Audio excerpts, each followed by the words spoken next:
right, let's talk about budgets, which is obviously you've been impacted last spring and I guess early 2020. There were monies saved because there were a lot of things that you didn't need to have expenditures for because everybody was out of school. And so there's a cost savings there, and I believe you can turn that back in Granby. Some of that can be turned back to the Granby General Fund. But now expenditures, whether it's computers or what do you see that's impacting the budget going forward now for 2021? Yeah.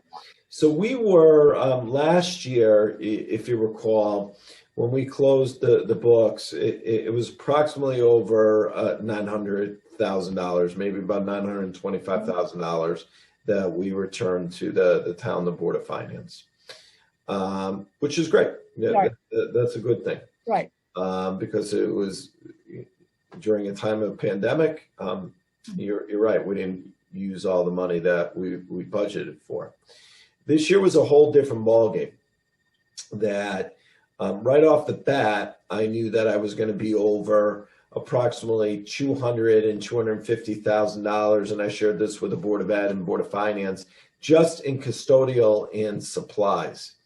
And then I knew I was going to be over another $200,000, $250,000 for bus monitors.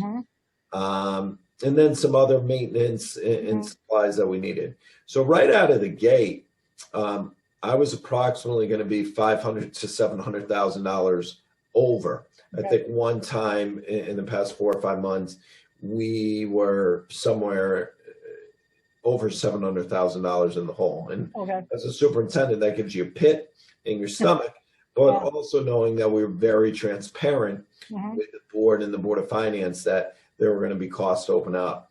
But what we did was the federal government through the state offered districts grants to apply for. So we were very cognizant of that and reacted to that and did well with that. So we received a reimbursable grant for a lot of this in the amount of, I believe, about $560,000. Oh, that's excellent.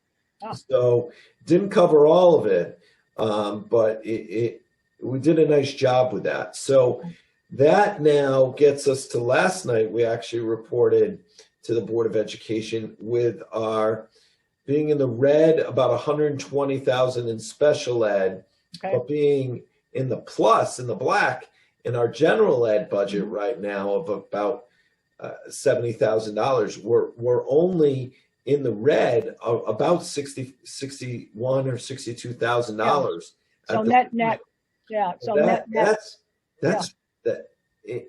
that's still knowing that we got to pay for more maintenance and custodial and bus monitors for the rest of the year. So we're doing all right. We're managing our budget pretty well here. Okay, good. All right. That helped us with the grant. Yeah, I'm glad you mentioned special education. That normally is something that cost goes up every year. And you mentioned the fact that it's 120,000, I believe. What do you see it being different than other years, going up more? Are those students, the special education ones, are they still able to attend? Or they sure? They're some are remote, some are attending full in person. It just all depends. Special education, it's a moving target. You got to do what's best for children and what is specifically in their individualized education plan, and we do that. And we do a nice job with that, and we have great partnerships with parents in providing the best education we can for our students within our special education and pupil services program. Right. Are there